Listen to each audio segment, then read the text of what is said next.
예, 반갑습니다. 다시 한번 인사드리겠습니다. 저희 한국원자력연구원 선진핵주기기술개발부의 유재수입니다. 제가 오늘 말씀드릴 내용은 사용 해결료 재활용 기술 개발의 현재와 미래에 대해서 말씀을 드리도록 하겠습니다. 말씀드릴 순서는 먼저 이제 재활용 기술의 개요를 먼저 간단히 말씀드리고, 그리고 기술 개발의 현재, 그리고 미래, 그리고 결론을 말씀드리도록 하겠습니다.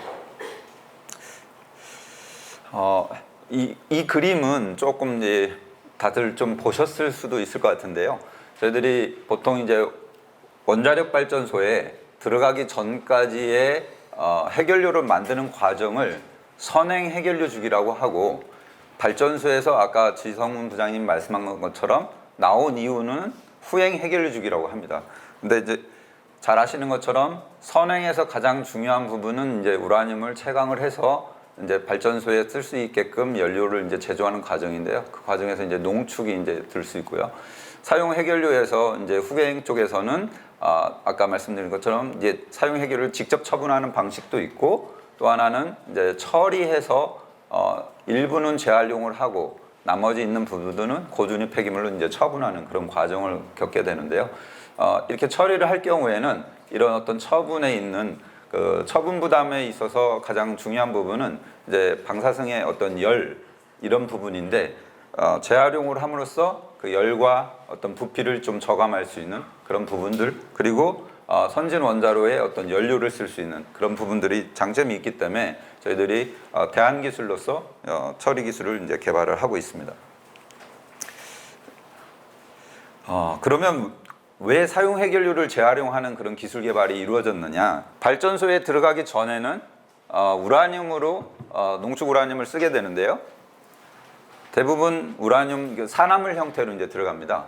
그러면 보통 우라늄이 이제 동위원소 두 종류가 있는데, 하나는 우라늄 235가 있고 하나는 우라늄 238이 있는데, 주로 235가 우리 이제 농축이라고 하는 거는 우라늄 235를 자연상에서는 보통 0.7% 있는데, 얘를 농축으로 함으로써 우리가 발전할 수 있는 어떤 수치로 농축을 해서 이제 발전을 하게 되죠. 그래서 요게 주로 이제 핵분열을 하면 이제 일부는 소진이 되고 한 1% 정도는 여전히 남아 있고요. 우라늄 238이 일부는 우라늄보다 원자 번호가 큰 좀 무거운, 이제 우라늄보다 무거운, 이제 우라늄보다 좀 원자 번호가 크다고 해서 초우라늄 원소라고 합니다. 우라늄보다 이제 크다고 해서 근데 이런 초우라늄 원소들이 대부분 반감기가 굉장히 깁니다. 그럼 아까 얘기한 것처럼 관리 기간이 좀 이제 길어야 되는데, 얘들을 따로 모아가지고 근데 우라늄보다 큰 애들은, 원자 번호가 큰 애들은 핵분열할 수 있는 성질을 갖고 있습니다. 그래서 얘들을 우라늄보다 이제 큰 애들을 따로 모아서 이제 플루토늄인데 초우라늄 원소인데 모아서 이제 연료로 떼면은 처분장의 어떤 관리 기간을 좀 이렇게 줄일 수 있는 그런 부분들이 있는데요. 반감기도 이제 줄여가면서 이제 할 수 있는 그런 부분이 있어요. 그래서 쉽게 얘기하면 재활용 부분은 이 반감기가 긴 애들을 핵분열할 수 있는 애들을 따로 모아서 좀 연료로 떼는 그런 개념이면, 그리고 얘들은 우라늄은 사실 천연상에서 보면은 거의 저준위에 속합니다. 이제 방광적. 그래서 얘들을 이제 우라늄을 따로 모으면은 이제 고준위 폐기물이 아닌 저준위 폐기물로 이제 관리함으로써 보통 이게 한 95% 가까이 이렇게 되는데요. 95% 이상이 있는데, 고준위가 한 거의 95% 이상이 저준위, 중준위로 바뀔 수 있는 그런 부분이 됩니다. 그러다 보면 처분 부담이 한 5% 정도 고준위 폐기물 정도 되는데, 그런 처분 부담이 훨씬 줄어들 수 있기 때문에 저희들이 사용 해결 처리 기술을 이제 개발을 하게 됩니다. 그래서 이런 어떤 개념 하에서 원자력 연구원은 정부가 1997년부터 이런 미래 세대의 어떤 사용 해결 처분 부담을 저감을 하기 위해서 직접 처분과 함께 어떤 대안 기술로서 이제 파이로 프로세싱 기술 개발을 지금 해 왔습니다. 그래서 파이로 프로세싱 기술은 뭐냐면은, 쉽게 얘기하면 우리 초등학교 때 과학 시간에 물을 녹이면 전기가 잘 통하잖아요.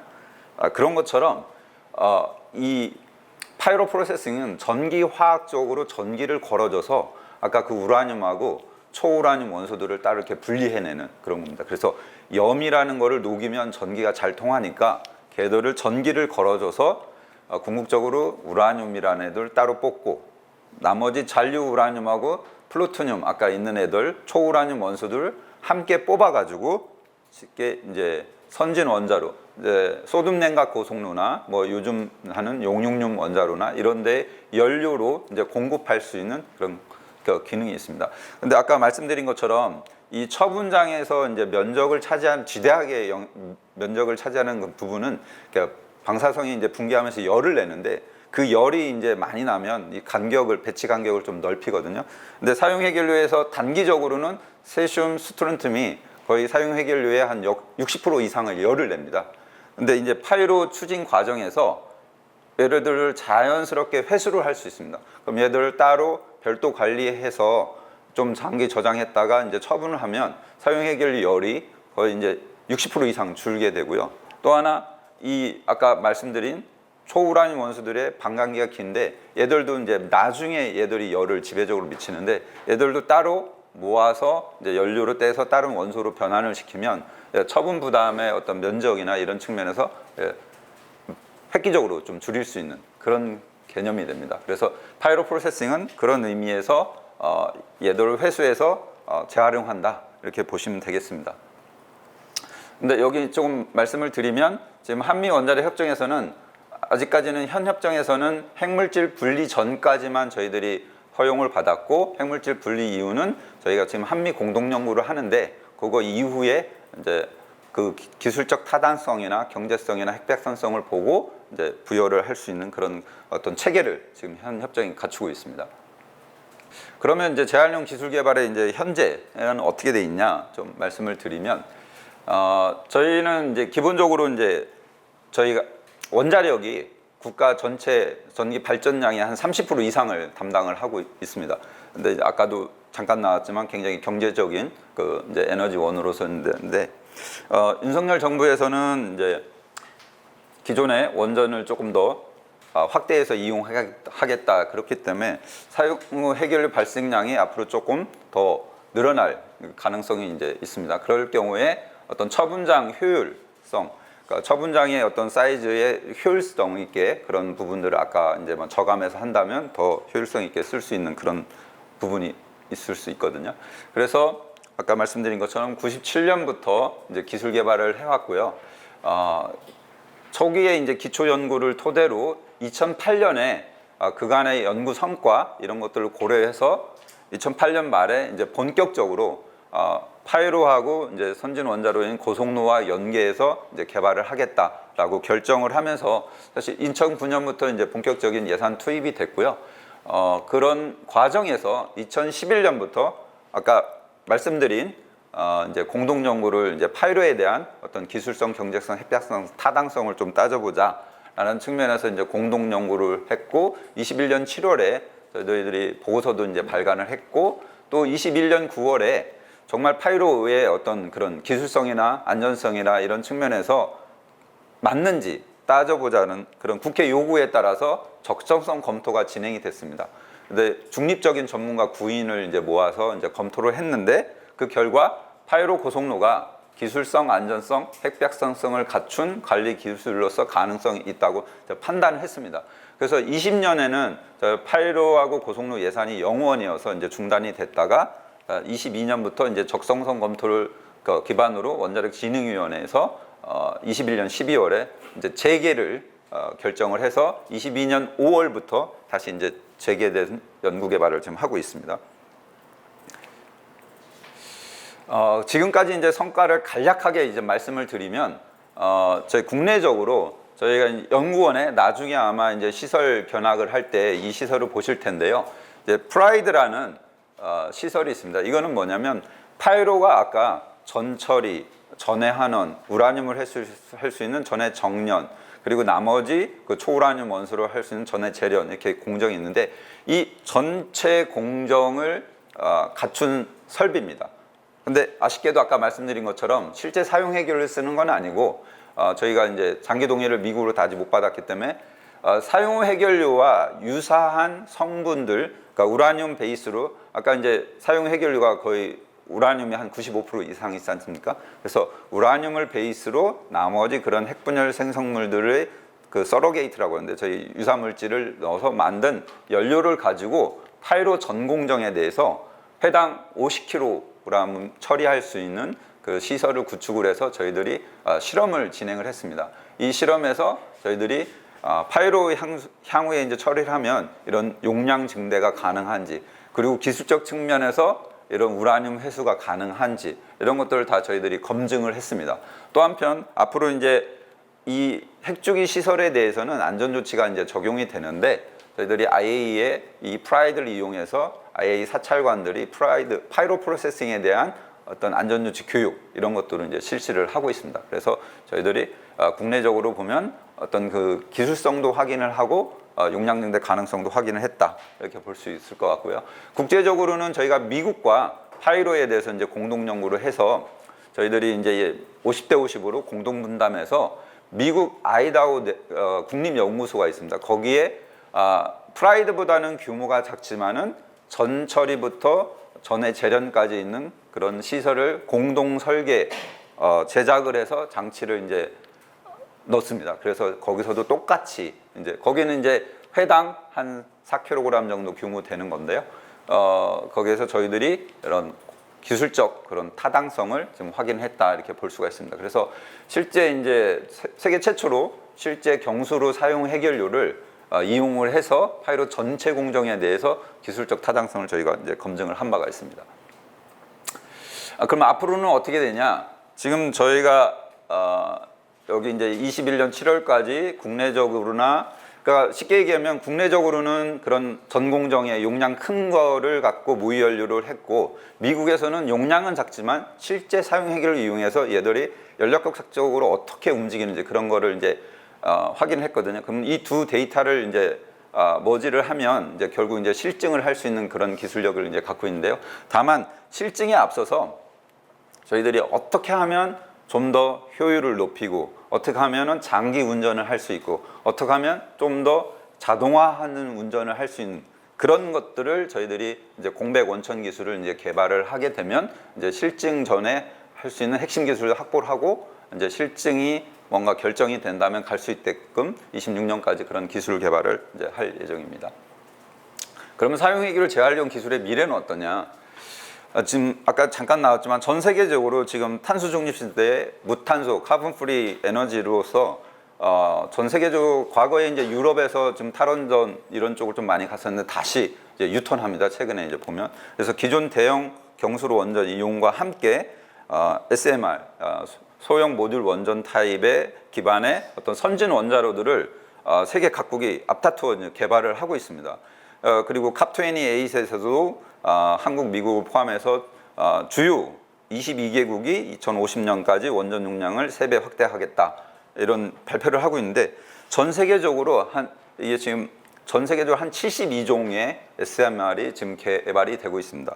어떤 경우는 이제 경수 타입도 있고 하는데 이제 비경수형 타입의 선진 원자로 개발도 되고 있습니다. 얘들은 뭐냐면 경수보다 효율이 좋은 그런 어떤 선진 원자로, 그리고 기존보다 중대 사고가 좀 줄어든 원자로들이라고 이렇게 보시면 되겠습니다.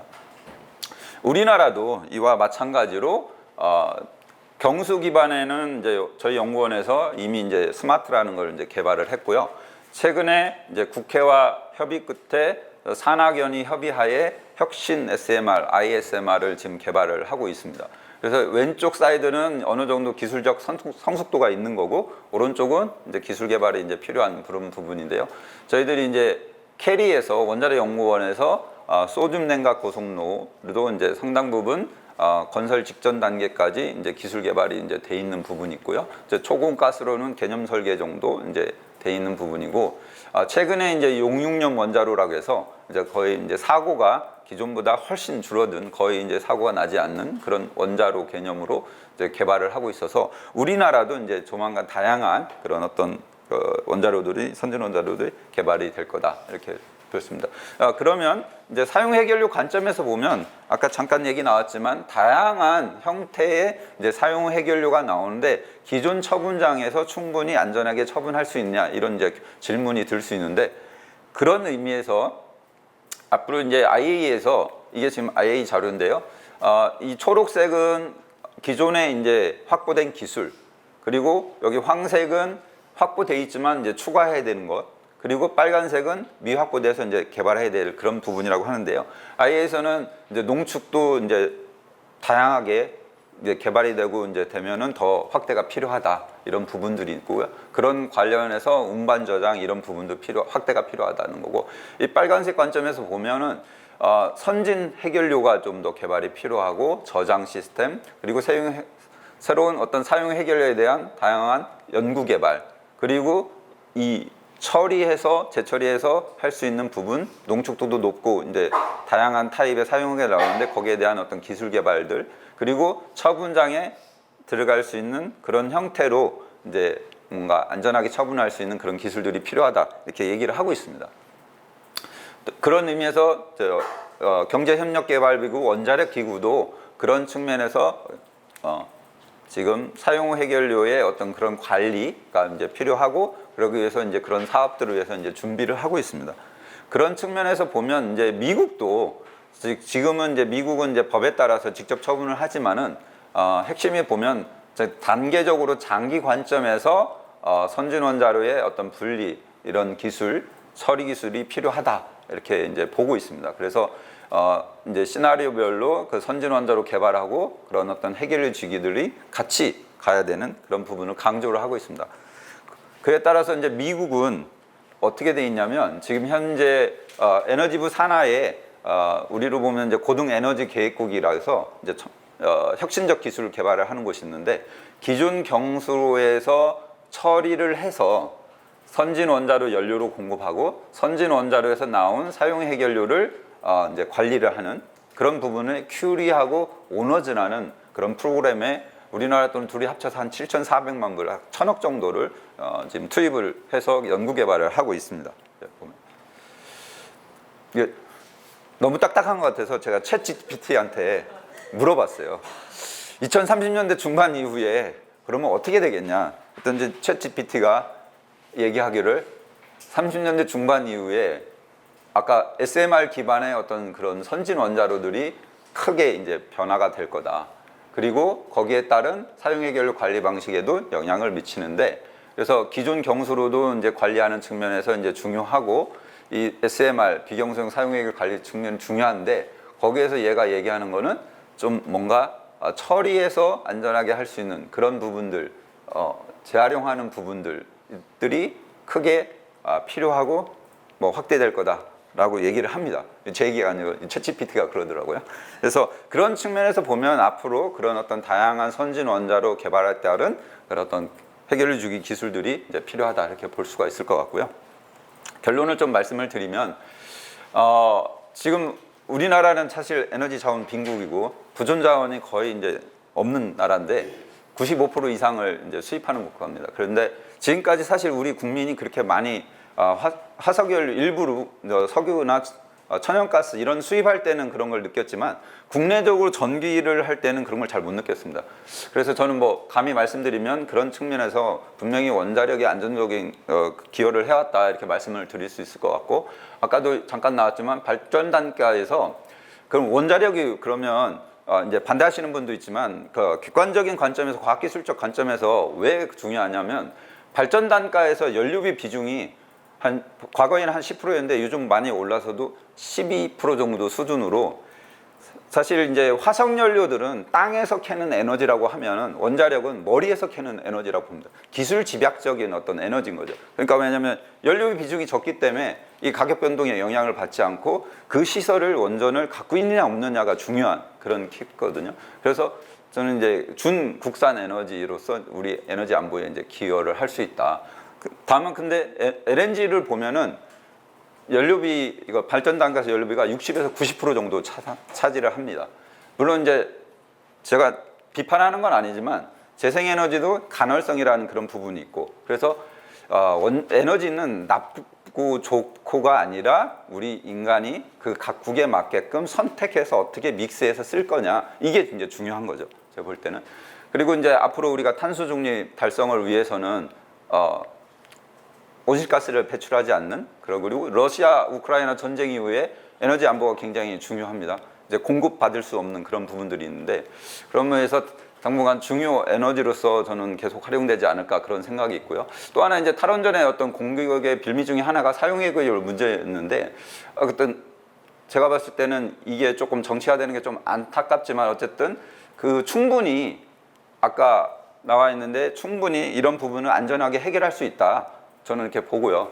그래서 앞으로 그러면 우리가 좀 더 과학기술적 관점에서 보면 이 사용 해결료를 어떻게 잘 관리를 할 거냐 이게 중요한데 충분히 그런 직접 처분이나 처리 후 처분을 통해서 안전하게 관리할 수 있다. 이렇게 좀 말씀드릴 수 있을 것 같습니다. 예, 이상 발표를 마치겠습니다.